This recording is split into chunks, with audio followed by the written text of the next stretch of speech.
Welcome to the Rabbit Hole episode 100. This is a special episode. Yeah. Ooh. Carl, how are you? I'm good. Weather not so good in England today. It was 23 yesterday, very much like Cluj. Mhm. Today it is lashing it down, and apparently tomorrow it's going to be 30 degrees. So, in other words, typical English summer weather, I think. Okay. And we have two special guests today. First of all, a guest that I think has never been in the show, but has been friend of the show for a very long time. Julien Lefort. Present yourself. Hi everyone. Hi, I'm Julien, living in Cluj. I don't know how much you want to say about me. I mean, it can be a very long conversation. Anything that's not anything that's in your Interpol file is fine. Okay, that's fine. So I'm a coach, and I've been following the podcast for a while now, although not important enough to be invited, I guess. But I'm glad I finally made it on the 100th one. And it's not because you're French that you've not been invited. I doubt it. No, No I way. doubt it. I think it's probably because I would have reduced the average age by a lot. Hello. Yeah, well, okay, so you are implying that our other guest, I Dan forgot. Cohen, it's older than No, you. he's actually younger than me. Yeah. Yeah. So, Dan Cohen, welcome to the show. I was Present actually yourself. implying that Carl was old. That's all. Yeah, well, you've always been ageist and you don't disappoint. So, Dan. Hi. How are we doing? Yes. So I am a musician, also living in Cluj. The first time I remember we recorded this, and I said we lived in Cluj, and you immediately stopped the recording. You said, "No, we don't tell people that." That's gone, is it? That will. Security's out the window now. Yeah, he's not here anymore in Cluj, so he can say it. Carl's no longer in Cluj, so he can say that we're in Cluj.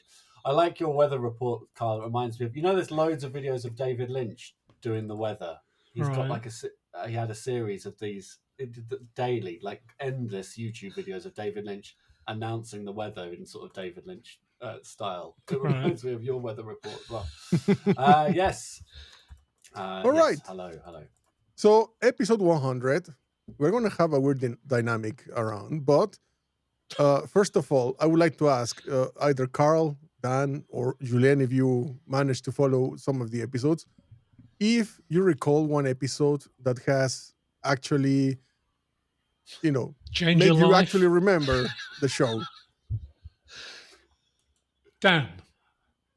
Yeah, Let's sure. start I with was thinking about the one. Looking here at the ones that I was on. I was 5. I think I was on, including the.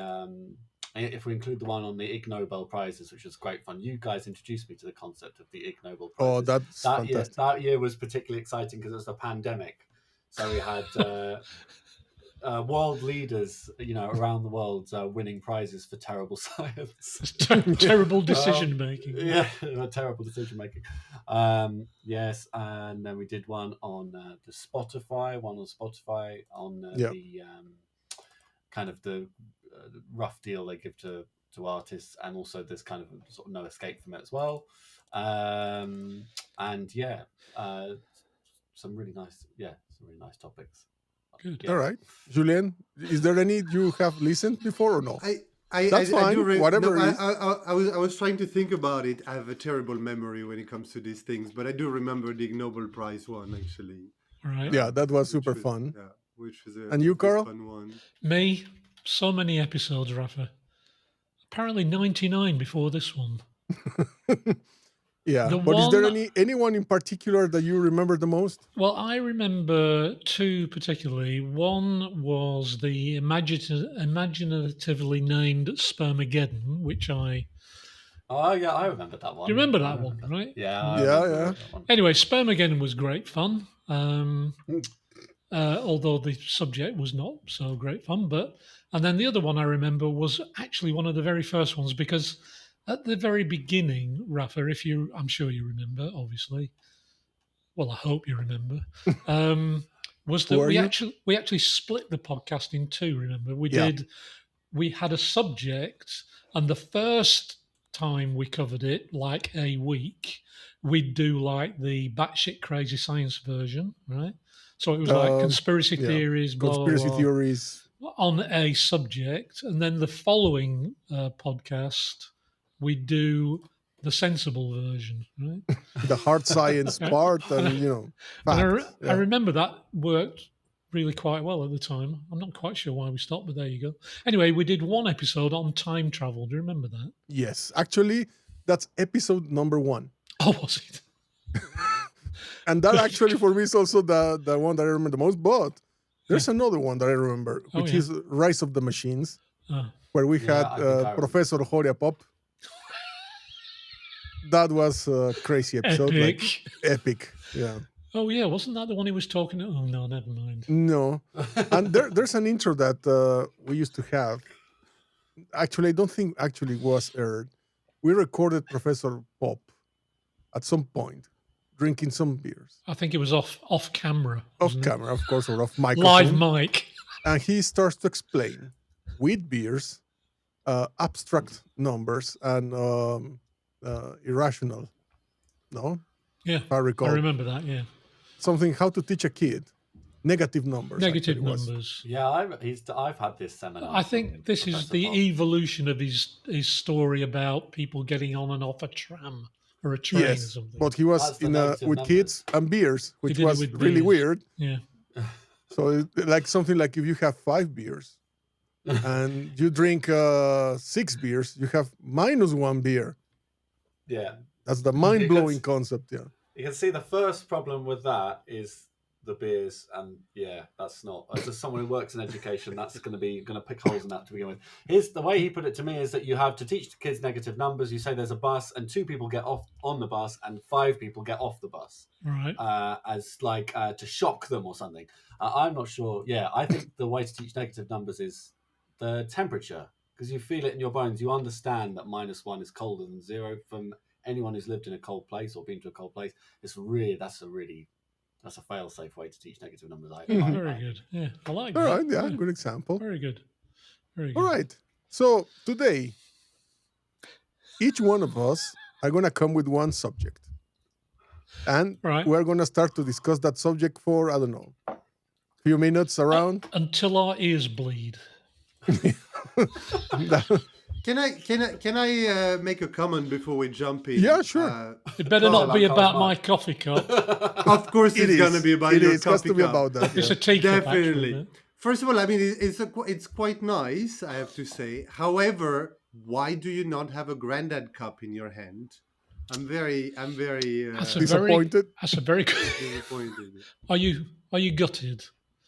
A little bit. A little bit. The granddad cup is actually in the cupboard, but it holds our coffee milk foamer. So basically, I use this cup for everyday drinking, obviously because it's magnificent, obviously. And the granddad cup is used for storing useful things. Okay. I'm very impressed that Julien managed to correctly said that Carl was brewing his tea, and that's why he was late. You guessed that's why Carl was late for the thing. Correct. I was actually trying to get through my tea to get to a coffee, but...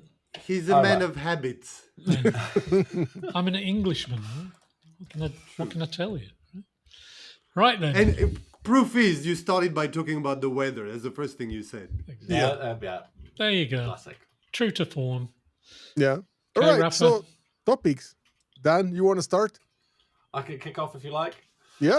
I had one of my students yesterday told me authoritatively that AI is making us stupider. And so I decided the only thing to do with that is to ask ChatGPT. For some tips. That's the first thing to do. How to respond. And you're not going to believe this, but it said, no, don't worry, it's not making you stupider, everything's fine. Yeah, I'm lying wink. All the time. Yeah, winking, yeah. Right. So, what do you think, Dan? So I thought, because I thought about what I use ChatGPT for regularly. I find I use it for solving technical problems on the computer, things with software, I use it a lot.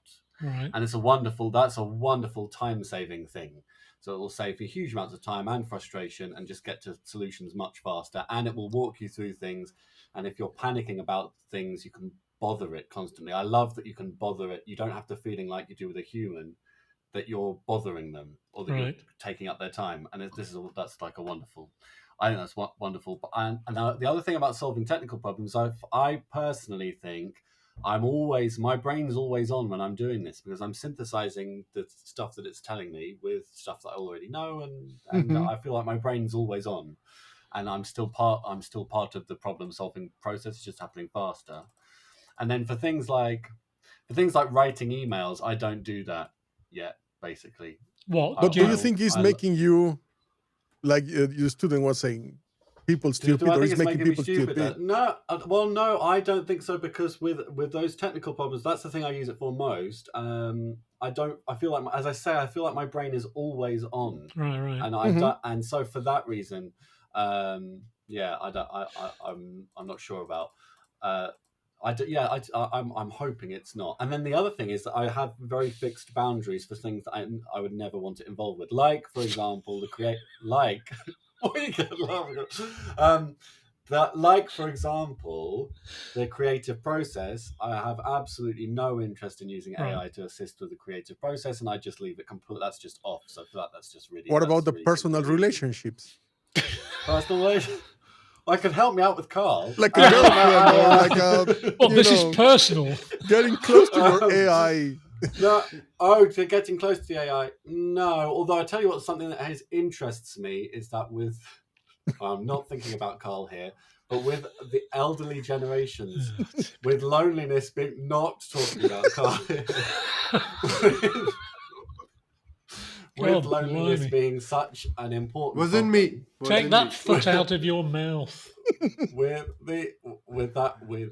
loneliness being a problem for the elderly generation, I wonder if it could be. Yeah. I agree with that. Yeah.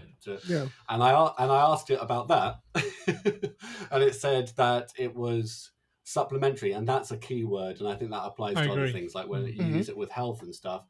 That it's a supplementary thing, and as long as you always consciously have in mind that it's a supplementary thing, then I think you can avoid avoid trouble. But I think, like you, as an elderly person, right? Yes. Right.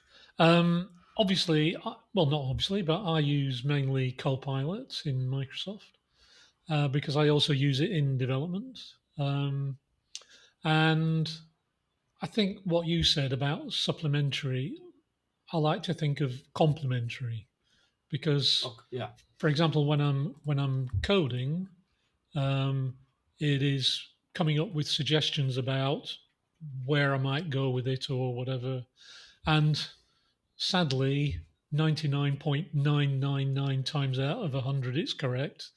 But when I think about just general use, like day-to-day use, I'm a bit like you, Dan. I don't like to use it in a creative way because I know it's not creative. I know that whatever it comes up with, it's got from somewhere else, right? Yeah. So I don't use it for that at all. And I don't, like you, I don't use it. I think I have used it once when I wrote an email and I thought, I'll just push it in there and see what it comes up with. And but I've never done it since then. But I actually feel generally that it's actually making us, in a way, more productive. But I can understand you said a student, a young person probably. They're probably, no doubt try to use it to do their homework or write assignments or help them with assignments or whatever. And what I found with like using AI to do things that I do, you talked about technical problems. I've used it a lot to try and find, I'll have an idea or I have a problem, something's broken or something.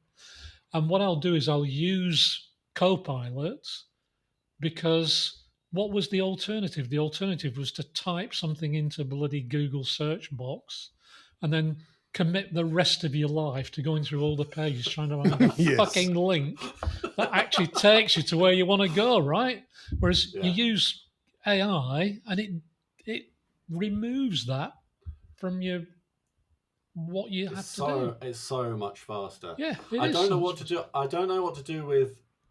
I want one day. I don't understand why this happens, but one thing it's particularly useless at is finding things. So in the following sense, so I tried to get it to find. I remembered a trombone glissando in a song from the Goodfellas soundtrack.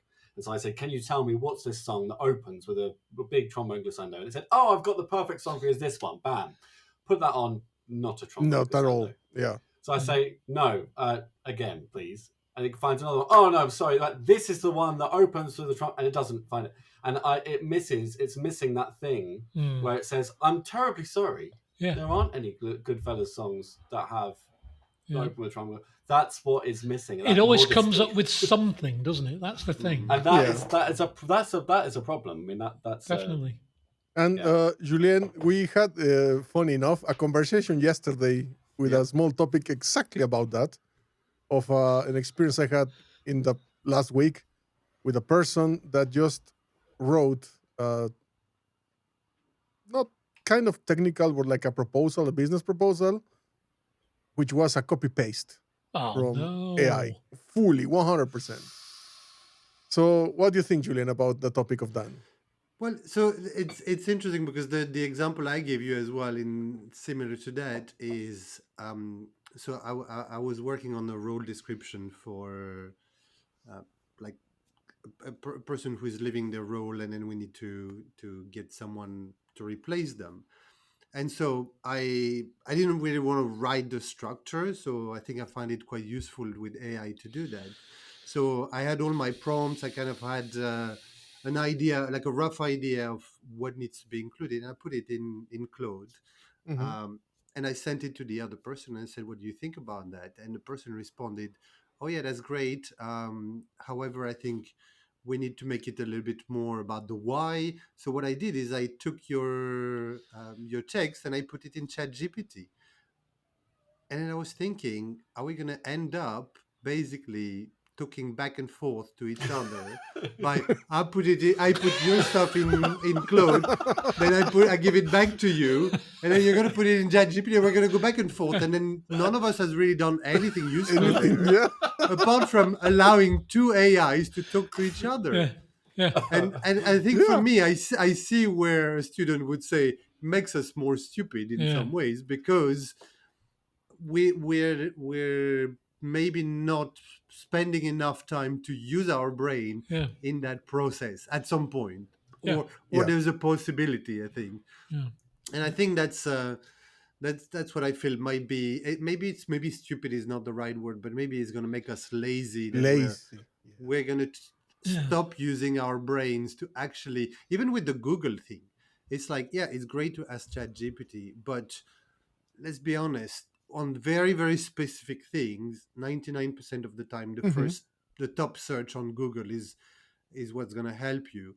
I did it with, I don't know, I was looking for ideas of books around neuroscience, and I asked ChatGPT, and it gave me books that didn't exist. Right.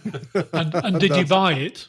Yeah. But then, and a link to buy it, But then you clicked on it, and Amazon wrote it, printed it, and sent it to you. Yeah, pretty much. But that's the thing. I mean, like, you go on Amazon and you say, what are the top 10 books on neuroscience? And then you can read the reviews and so on. So that search was faster to do through Google or on Amazon than it was on AI. It's interesting. Yeah. Isn't it? I think we are living in a moment and we need a change of We're in a mindset. Transition period, aren't we? Because it's not the fact that it's going to make us, like Julien said, more stupid. I think it's more lazy. And the fact that now the way, especially, for example, students are using AI is to save them time, and that kind of laziness that many students have. I don't want to say all students, but A lot of students have like, oh, I want to get rid of this homework. Mm, I will get it. I will copy paste it, and that's it. I got rid of the assignment. But I think that if you manage to, for example, use, I don't know, we used this case some time ago with my daughter, in which we use Notebook LM from Google. We put all the material to generate a resume of it, and also an audio podcast automatically generated from all this material, which was easier for her to actually understand the whole topic right. and to read the source material as well. So Mm, that helped her greatly to pass that assignment right. or test that she was having soon. Very, very good. Mm. But that was using AI to help you and understand things in an easier way. So, in a way, is it not? Are we not in like a some kind of transition period where what we're actually learning is a new skill, which is Yeah, how to use large language model AI to give us the answers that, or to seek out answers, and that there's as much skill probably involved in giving an AI prompt that will deliver definitely. an intelligent result. I think it's a bit like I used to work for a Canadian many decades ago. I worked for a company, and the CEO was a Canadian, and he used to say he had a phrase about effort, about how much effort you put in, and he used to say he had two phrases. He used to Hmm. say. Uh, Vanilla in, chocolate out, right? What he was getting at was that you can Yes, please explain. yeah, well, are we all over 21? Anyway, what he was getting at was that you could get a bunch of a small group of people or whatever contributing to a project or something, and they're not necessarily doing anything exceptional as individuals, but if they all put the effort in, that what can result from that group effort is something greater than their individual ideas, right? Hmm. So Mhm. he, and I think AI is a bit like that. It really does come down to, well, as far as I understand it, creating AI prompts is a job, Yes, Yeah. it's a skill basically, and a right? skill that you need to work to develop. And Yeah, clearly, as dumbass civilians, we don't have most of those yeah. skills, right? In fact, the majority of people would just ask questions like you would ask in a Google search, for example, in a Exactly. search engine, while creating a prompt involve or a real good prompt to Yeah. get the results that you want involves putting in order your thoughts Yeah.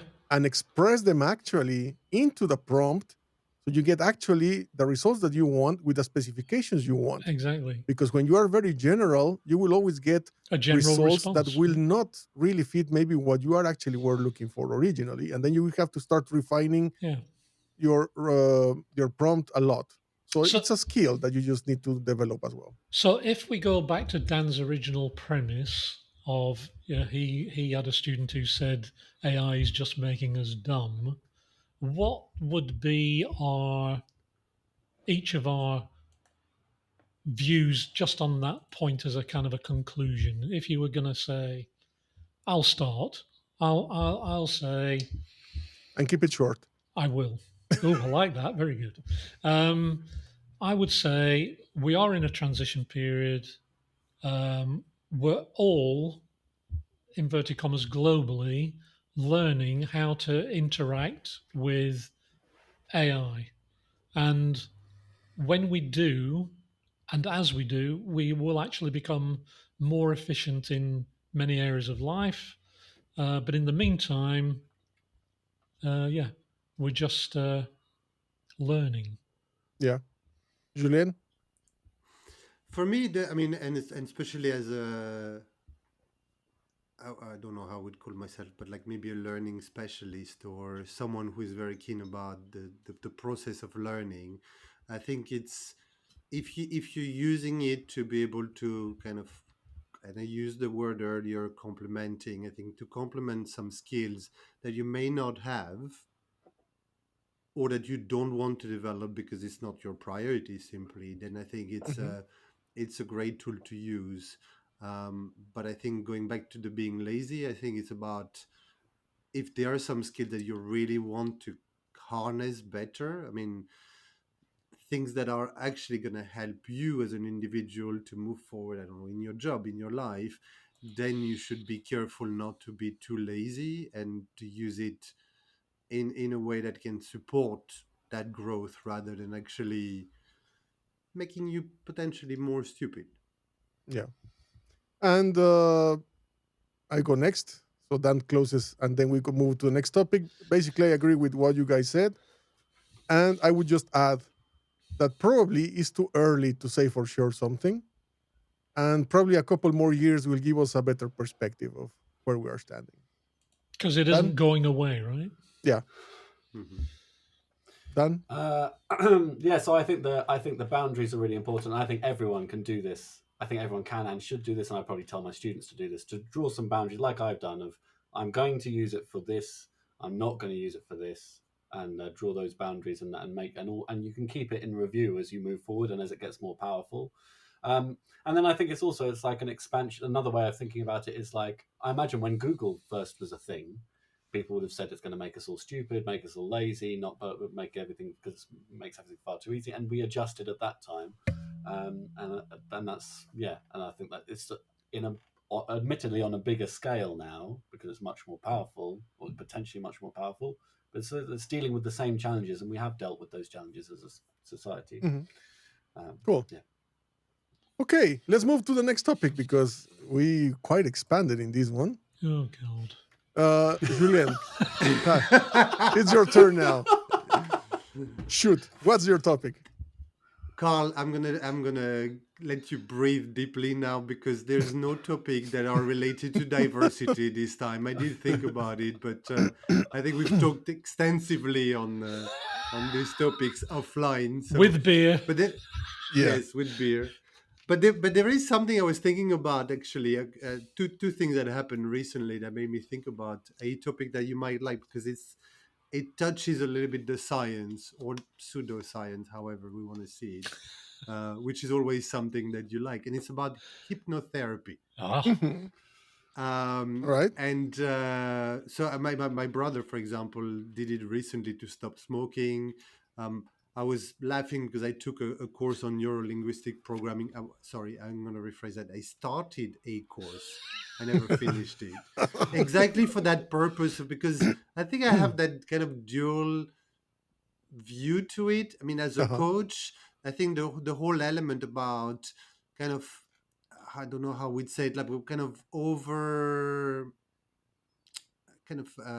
take like putting your conscious mind to that quiet space and going to the subconscious mind to be kind of more receptive to a number of things talks to me. I think there is a lot that we do with our logical brain that doesn't help us sometimes, and I think going into a place where we can like override it can be helpful. At the same time, part of me is like, this is not very scientific, this sounds a bit dodgy, and what worries me more, I think, is about the dangers behind it as well, right. Right. using it in the wrong way. So I don't really have a very strong opinion at the moment on it, but I'd love for you to tell me a bit more about what you think about it, actually. Right. Well, that reminds me a little bit of what some magicians do, right? Right. Mhm. Probably that's where probably the concern comes about.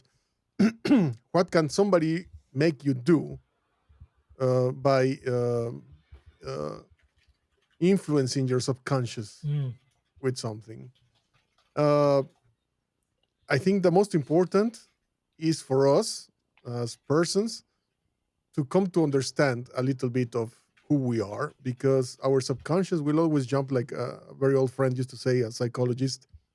Our subconscious is like a little kid, and our subconscious is also is like a little backpack, and that little kid sometimes jumps out whenever we don't uh, Well, we need don't it, expect it. expect it, and it just jumps out, and reflects out what our subconscious is actually, thinking. And it's like a little boy that we also need to train and to, understand and comprehend. And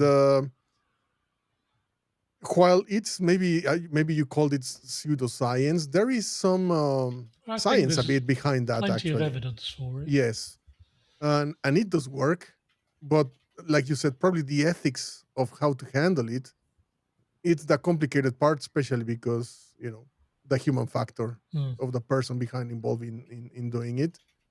I guess that to become something really big will have to be well regulated and certified. For example, obtain certifications in which even psychological evaluations for the person that is doing this are, of course, in need to be able to do something like this.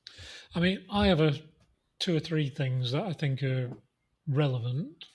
Amazingly, one is that there's a generally understood view about what we laughingly call consciousness, which is that it's thought that on any given day, an average person is only fully aware of their surroundings for 4% of the time. Okay. And that the rest of that time they're in like a daydream. They're either following some predetermined habit, routine, process, and that we're like almost like cows in the way we wander through life, right? So that is one thing. That is quite a well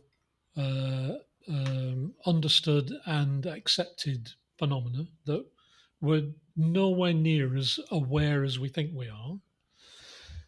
Another one is there was a study done a few years ago using brain scanning, and what that established was that when we make a decision about something, so people were put in brain scanners of various types, and they were taken through various test scenarios, and a surprising thing came out of this study, which was that, let us say, for example, we decide to lift our arm up, that actually the originating brain activity that leads to the arm being lifted actually occurs at a subconscious level and is not known to the conscious brain or mind for about, it's something like a tenth of a second or something like that.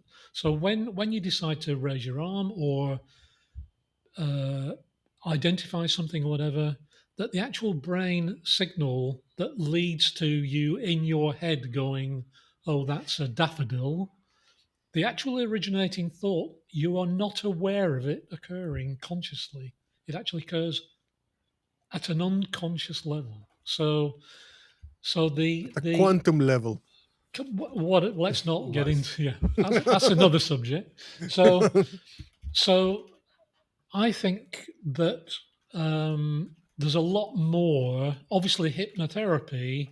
The idea there is that it bypasses the immediate conscious awareness and goes a little bit deeper into the, shall we say, into the operating system. And that it's very real, and there are, measurable phenomena that tell you that we are not fully aware of the decisions that we're making. Another one is there's another quite a lot of research been done about the use of brain scanning in courtroom settings. Okay, so for example, we all know about lie detector tests, right? They're quite crude, and they basically measure skin resistance and sweat response and pulse, heart rate, blah blah blah, and it's all put together to produce a kind of blend of data that a professional can make a pretty good guess at whether you're lying or not, but it's not 100%. But it's nowhere near 100%. It's Well, nowhere near enough, right? it's fine. I'm not saying it is. That's not the point of the discussion. Right. There is another technology that's emerging, which riffs on what I've just been talking about, which is that we're actually thinking at a subconscious level that our consciousness isn't aware of. There's a lag before we become consciously aware of it, before our consciousness can start affecting the thought that's coming up from down below. And the work that was done ended up with a development which was a typical mad scientist scenario with a colander on your head, with wires coming out. I'm sure it wasn't quite like that, but that's all I saw, right? But basically they put some electrodes on your head, and then basically using this equipment that was developed from brain scanning and blah blah blah, you could be asked any question about anything in your life, and you didn't have to verbally answer the question. They could ask you the question, and they could tell before you even spoke whether you were telling the truth or not. Okay? And it was picking up this under signal, shall we say, of intent of I'm going to lie, I'm not going to lie. The lie comes when it gets into your conscious brain. The truth is always there underneath. And this machine detected that response, the truth response. And there's actually a thing, and I believe it's still going on in the States, where slowly over time they're going to try and get it admissible in a court of law where you go to a police station and get an interview. What they do is they just interview you with this thing on, and you don't have to say anything. And you will tell them the truth without saying a word. Right? So this all ties in with hypnotherapy and what it does in a crude way, because obviously hypnotism is a very old skill, right? It's been going on for thousands of years, right? Shamans and all this stuff, they've all been very good at this kind of thing. Whereas now it's become technological. The passport control is going to become interesting. Exactly. You just have an arch, right? You just walk through the arch. Are you such and such a body? You won't need a passport. You won't need it. Yeah. Dan, any ideas, any opinions? The thing with the hypnotherapy is you can get the Lancet to just do for the hypnotherapy and stopping smoking. It strikes me as being a very easy thing to prove or not prove, isn't it? Prove or not prove, like it does with mindfulness and proving it. It's already done with mindfulness and proving the benefits. And the ethics are interesting, but actually it's no different to having a surgeon. I mean, a surgeon has to have you have to trust a surgeon eventually. Yeah. So I don't think the ethics are that different. Something that made me think of, I've been listening to a lot of this, the Ricky Gervais podcast. And on that podcast, they talk to Carl Pilkington as kind of, he acts as a kind of village idiot for them, as a target for them to kind of, and he does this thing where he says, which they constantly tease him about, where he says that his brain talks to his eyes and all of the parts of his body are like, he talks as if all of those parts of his body just like have these discussions with each other. And it's quite funny what you were saying about the subconscious and conscious. Actually, he might be more on the money than they think, because if there are literally these things going on with different parts of your body, then maybe that's a bit unfair. That lie detector test needs to be much higher percentage if it's going to be used properly. If it's going to be used properly. This brain one. It's 100%. What? Really? It's 100%. But how do you verify that? We get someone to obviously through controlled tests. Obviously, it still wouldn't be 100%. That'd be impossible. I don't know why you say it's impossible. Why is it impossible? I'd be absolutely amazed to get it above 95 or whatever the current. How about? I would be absolutely amazed. the developers say it is 100%, and you can't beat it, right? Right. But let's take a trial situation with a jury, right? So it's a murder trial with a jury, and you just rely on the evidence presented by the prosecution and the defence. How accurate are they? Those trials? I don't know. Well, it's a very subjective matter in the end. 95%, 90%. Yeah, maybe. Okay, all right. So if you could have a bit of technology that was consistent and reliable, and you just put the perp in the box and you said, "Did you murder blah blah?" and he goes, "No," and the box says yes. You save everyone a lot of time. Exactly. Yeah. Plug it into Chat GPT, and it's a new form of reality TV, right? Jesus. Right. Yeah. Anyway, that's All my right. 2 penneth. All right. Rafa, you were gonna chip in. Well, I said at the beginning. Oh, did you? I've already forgotten that. That's But, why I'm on medication, right? Well, if That's a there's running nothing rabbit else, hole joke. Someone needs to go through the 100 podcasts and see how many times has Carl said he's forgotten his medication in the last 100 podcasts. I must have probably along the lines of one per episode. You could start at that point, but I think you'd be disappointed. Maybe we're just gonna put all the podcasts online and then ask ChatGPT to double check it Yes. for us. yeah. That'd be good. Yeah. Very good. Yeah, I like that. All right. So, I don't know. You want to go for final remarks on this topic, or we just move on to the next topic? We can go on to the next one, right? no remarks from Julien. Yeah, from Yes. Julien, and then we move to the next one. Oh, just from me. Okay. Yeah. Now, for me, I'm still kind of on the fence on it, and I think there's two things that bother me. The first one is the ethics part, which obviously is you're still using a human being that does the hypnotherapy, like a specialist, and then obviously there is like, what do they do with that information? How do we make sure that they remain ethical in how they move forward, because they could use it in any way.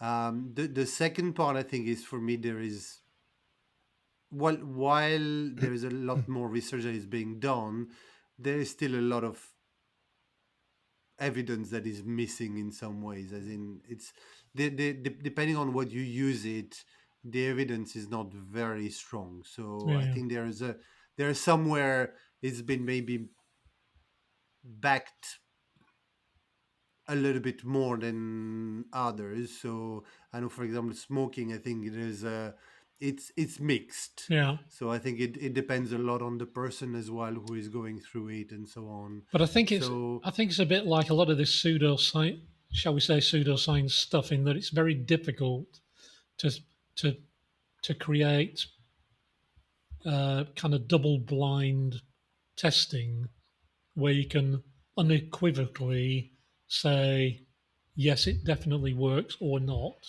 because obviously you're dealing with inside somebody's head. Very difficult to get in there, see what's going on. Apparently, so yeah, interesting. What would the equivalent be of a placebo for hypnotherapy?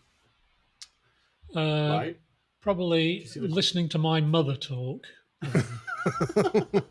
I shouldn't. You would know. You'd I know shouldn't- immediately. I shouldn't say that because she's not alive anymore. But yeah, I don't know. Yeah, well, you can see I mean, hypnotherapy and hypnotism have been around for thousands of years, and they've had lots and lots of opportunity to try and show, look, definitely, if you do this, this happens, and they haven't been able to do that. Like, I think Julian's hit the nail on the head. I don't know whether you know this, but a person who is susceptible to hypnotism is called a somnambulist, right? So if you're a somnambulist, that means you are susceptible. And I think people who are susceptible probably respond more. Yeah. Simple as that. It's a bit like, how people respond to placebos, isn't it? It's what the person thinks determines what the placebo does to them. All right. So next topic. You go first, Carl, or I go first? I can go first because mine's right. Okay. This is not anything about the present, okay? And it's not about the past. So I've narrowed it down for you. I believe there's only one option left. Anyway, right, there was a recent United Nations report that was published, I think only in the last 10 days. We've all, I think, I think we're all aware that, riffing on our earlier mention of the infamous Spermageddon episode of Rabbit Hole, that was all about declining fertility rates globally. Okay. So basically, just to sum that up, male fertility rates have dropped something like 50% in the last, let's just approximate 50 years. Okay. So the fertility rate has halved in the last 50 years. The jury's out on why that is. Is it environmental? Is it this? Is it that? Let's not worry about that. Anyway, I think we've all probably heard as well about this phenomena of the birth rate is also in decline globally. Mm-hmm. Not in every country, but all countries are heading in the same direction. Some countries are further along than others. So again, we're all aware of changing demographics. So, for example, I live in a country where the society is aging. Julian's home country is the same. Probably Rafa's is the same. Obviously, So. Romania is a living disaster of. Japan has the same. Japan is probably the yeah. most advanced, right? It's for example, it's estimated that Japan's population will have halved by 2100. Okay. Now, the UN just released a report about in the last 10 days saying that the birth rate decline and the obviously the general decline in population globally is actually worse than was first estimated. Okay. So if we just look at the data that's available, it's something, the peak of the birth rate is going to be about 2080. So this is within your children's lifetimes, right? So the peak of the population is going to be about 2080. It may be a bit earlier now, but by something like 2150 or 2200, the global population will be under a billion people. Right? And that's if it just continues the way it is. Apparently, it's getting worse. Right now, here's my God. This is Okay. how to. Yeah, sorry about this. Obviously, I'm going to be dead shortly, so it doesn't bother me. But I think about the future, right? So we all live in societies that are basically liberal democracies, right? And obviously, there are the alternatives. We don't have to talk about those, but we come from the West, mature democracies, liberal democracies. All those societies, those countries are facing a demographic time bomb where within certainly your children's lifetime, there will be fewer people working and generating taxes in those countries than there are retired people, right? So there'll be fewer working people paying taxes than there are retired people who need looking after. So if that's going to happen, certainly within your children's lifetime, what here's my view. So this is my point that I want to talk about. Do we think, the three of us, the three of you, do we think that the current structures of society are going to survive this population collapse? Over to you, stunned faces. No. I do have an So opinion about that, but if Julien want to start, no, I was just going to say we need to stop starting this podcast at whatever time it is for him, Carl, 9 a.m. when he's like switched on this kind Come of on! very dense, intense Well, it topics. doesn't have to be. yeah. I think next time we need to make him record after a few beers. Yeah, well, So he I'm loosens afraid up a there's little. no guarantee of the result on doing that. Yeah. Anyway, Well, yeah. I think that one of the main problems is related to economy. for sure. That is, I think, one of the main problems of declining of population. Uh, because let's face it, having more than one kid starts to turn out to be expensive. And I think there's more, how can we call it, education or consciousness about just having 10 kids without having the proper Resources, resources to actually give them a good life. right? So I think that people also, probably this goes in line with education Mm. and the views that probably you get in more, like you called it, advanced societies or societies Well, that are more mature, economically stronger or more developed. mature liberal But economies, right? yeah, but the thing is that, for example, a lot of Latin American countries, they are really not yet into that kind of problem, in which still the majority of the population is a young population. Uh, I think mostly Europeans, some Asian countries, and are the ones having The biggest this problem. the biggest problem Mm, actually. Uh, how can we go around it? I think this is a topic we discussed many times before as well. we have. But probably universal basic income is one of the solutions for, especially in the countries that having issues. Yeah, there go Dan, 100 kids. Yeah. But it's okay saying universal basic income, but where does that money come from? Well, in the end, what Rich is people. money really, right? Well, we all know what money is. It's made up, right? But unfortunately, it's all linked together. It's all It's a huge hypnotism. scam. It's the biggest scam ever. Yeah. So I think that I think culturally uh, would need to be a change as well in some of those countries about. Uh, I think we have been bombarded also a lot with since the, I don't know, 90s about, or even 80s, about overpopulation. This world is going Yeah. to Whatever die. happened to overpopulation? Where is the overpopulation now, right? Yeah. When the prediction is that we're going to go actually the other Still, way around. right? So I think all these things have influenced a lot in generations, but I still believe that the economic one is the biggest one.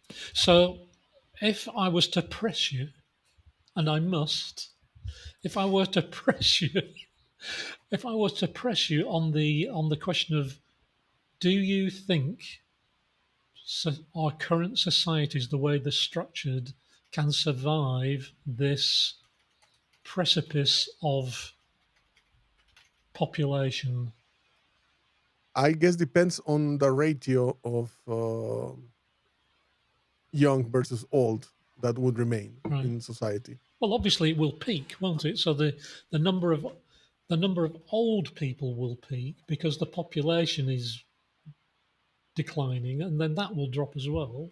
And Mhm. we'll end up, if we survive to get to the other side of this whole thing, which might be, I don't know, 500 years time, it could well be that we live on a planet that can be restored to a pristine nature condition because the actual population that's left is tiny. And it's Well, and it's an advanced society mhm. technologically, but Go ahead, quite Julian. small. Yeah. No, and I was good. What I wanted to ask is what do you mean by survive? I think because that's I mean, not destroy ourselves with thermonuclear war as we compete for resources.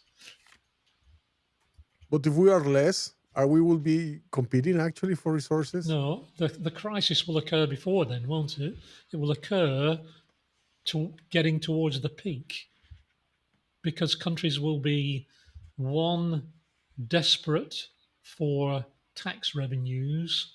So what I see is countries will actually compete with each other for immigrants because they'll want immigration to generate tax revenues to pay for all these imbalances in society, and that there will be conflict driven by the desires of mature countries, say like the US or Europe or countries in Europe, to sustain their lifestyle, inverted commas, or culture or society.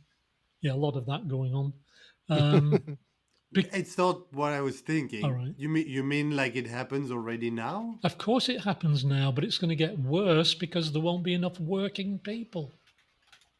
There won't be enough working people to pay for the benefits for everybody else.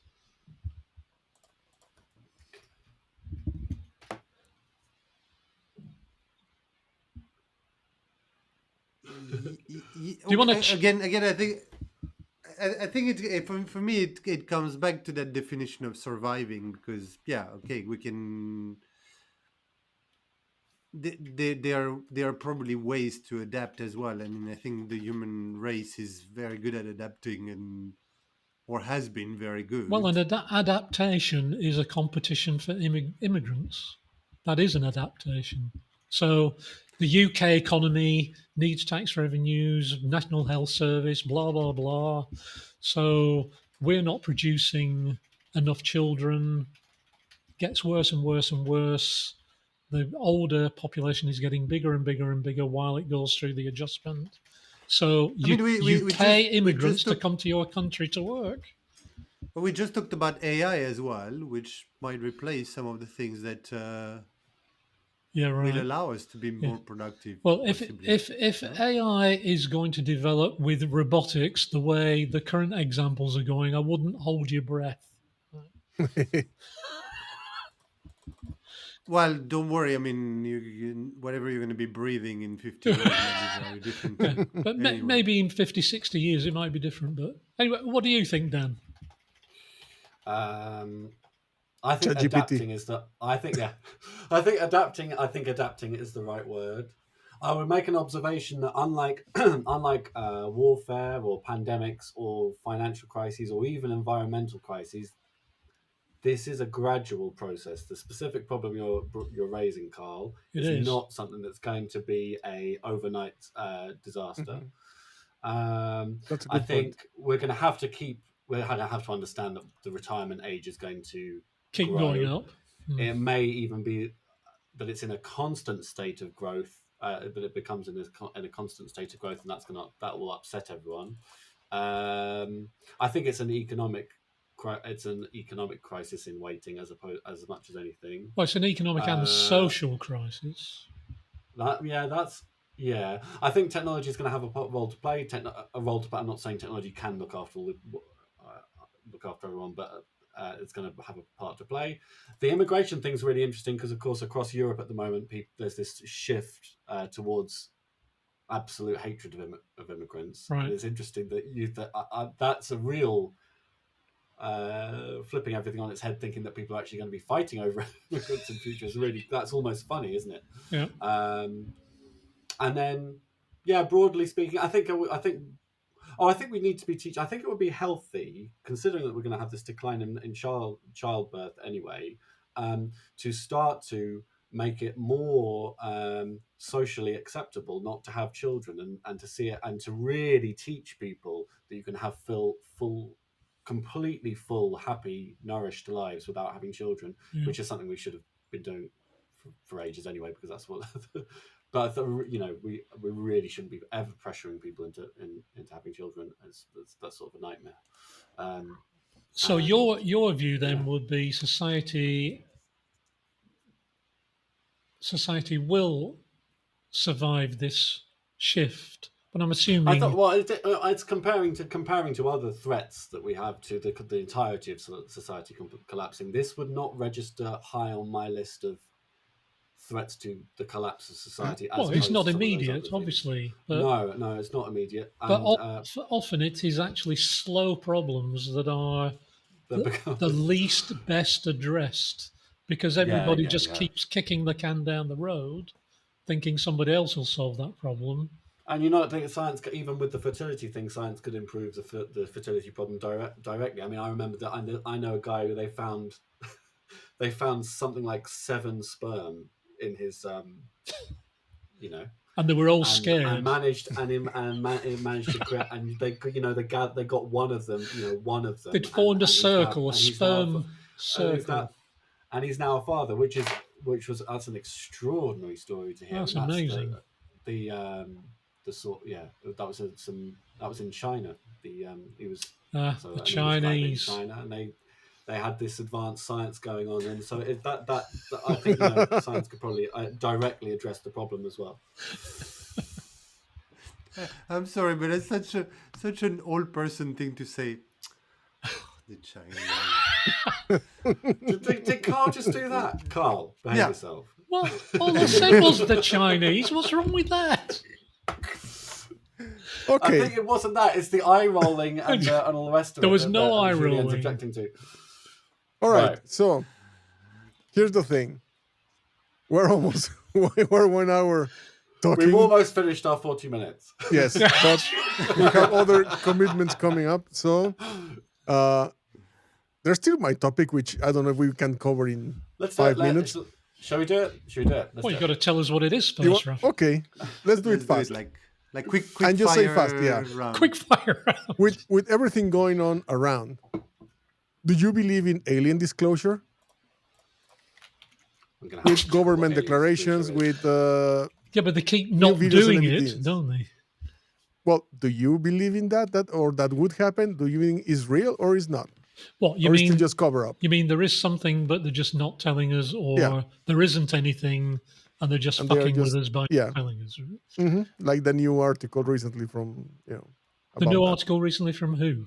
I think was in New York Times that were saying or one of those that actually the government is using that as cover up for military technology.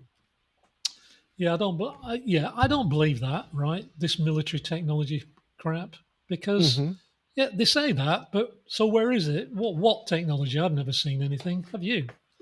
No, I've never seen anything on a battlefield. I've never seen anything. You think? I mean, I haven't been invited to the Rabbit Hole podcast in 100 episodes, so it's not like the military is going to show me their things. Well, I don't believe the military have a thing, so I mean, but do you think it's?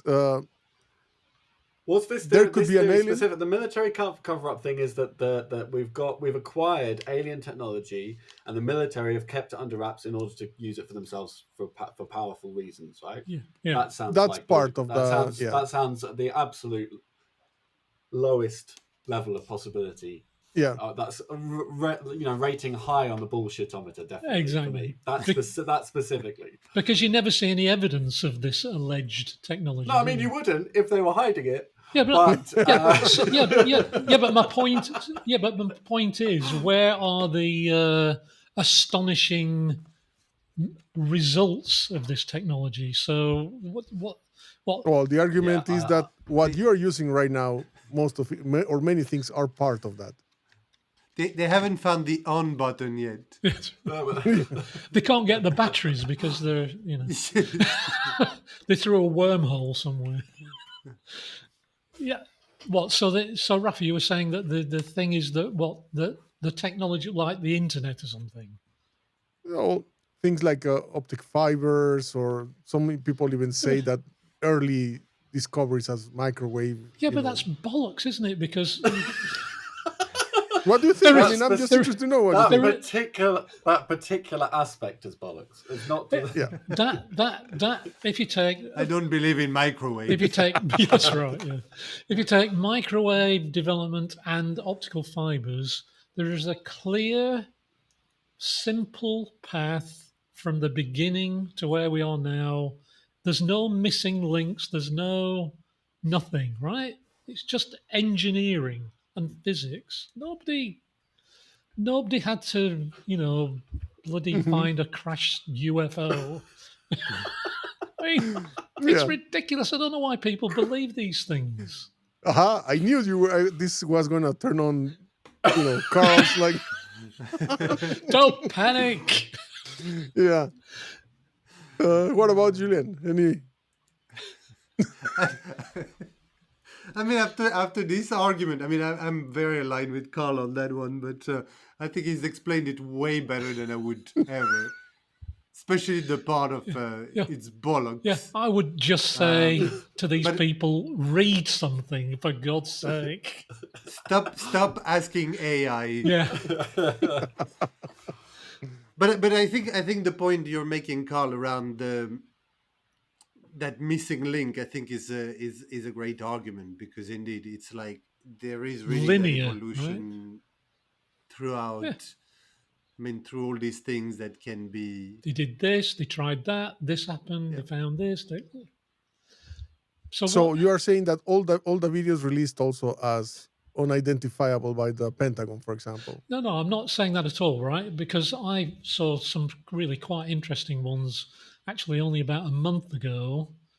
One was filmed in Afghanistan, actually. I know that one, yeah. You know that one where it shows Yeah. that object coming in and it's then racing along the ground? Mhm. And that was being filmed by a bloody US drone. And the analyst was saying, well, they've actually given up. They don't know what it is. Right? And it's like a sphere. And That's the hot topic nowadays. It's the spheres. the There's a drone lot of, is like circling around this compound because they're looking for black hat people, and it's circling around the compound. And as it's circling around, the camera's showing the compound. This object drops down on the far right, and then it just goes like horizontal.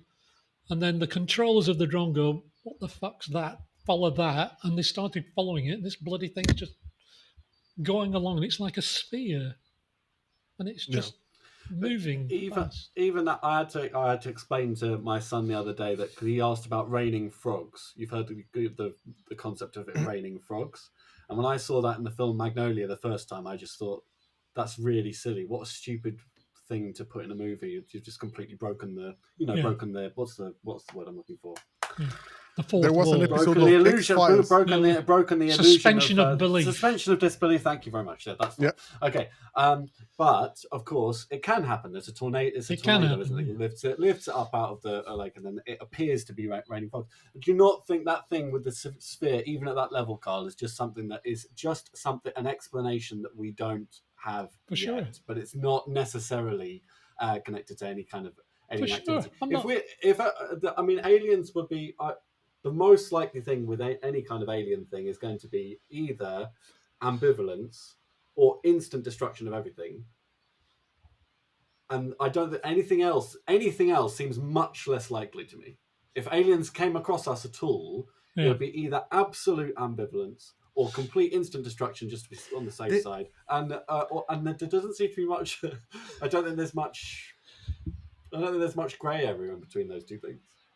I think there's one more actually on that, is they pass by, they look at us and go, what the fuck is happening here? Exactly. Do not stop. Well, all I can imagine... Stop there. That would be the definition of Oumuamua, no? Yeah.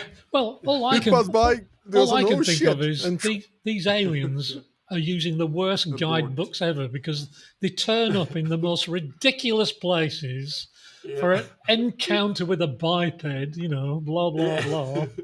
Well, Carl and I had a topic the other day called cryptoterrestrials. Oh, yeah, that was entertaining. What if it's the other way around? Yeah. Instead from outer space, they're actually from inner Earth. Yeah, they're here already. You know, the one about the top of the... Don't set me off.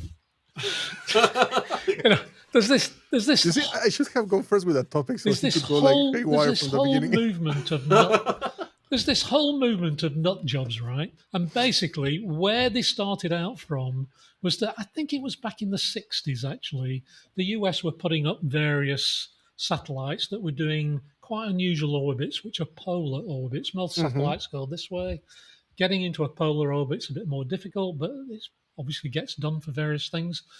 Anyway, so this movement, as far as I understand it, of the hollow earthers, which just meant I can't even say that phrase without, Anyway, as far as I understand it, that started out by in the 60s, the American military or whatever it was eventually released these black and white images, mapped images of segments of the Earth as it scanned round going over the North Pole. And basically, where the north top of the Earth was, there was just like a black circle, right? And the scientists said, well, the reason for that is that it's just ice, so we didn't bother mapping that part of the globe, right? And from that, an entire nut job movement started of actually that's the entrance into the hollow earth. Like the Death Star. I mean, it's absolute. These people are crazy. Well, these people need further understanding. I'll correct myself. They're not crazy. Good. And with that, I think with Carl saying we're not crazy, we should end up in there. Well, I'm not crazy. I don't know about you three, but very suspect. Thank you so much for coming today, Julien, for our 100 episode. Hope to have you back again for another topic. Thanks for inviting me. Thank you, Dan. Thank you for inviting me too. I've got a topic for soon. Nice. Oh, have you? Oh, Carl? excellent. I've got another topic, yeah. Yeah. It's actually pouring down with rain outside. Okay. Oh. on the garage door. Second weather report. Okay, Carl, come back. See you Bye in now. the next episode. Thank you everyone for watching. This was the 100 episode. I will see you in the next one.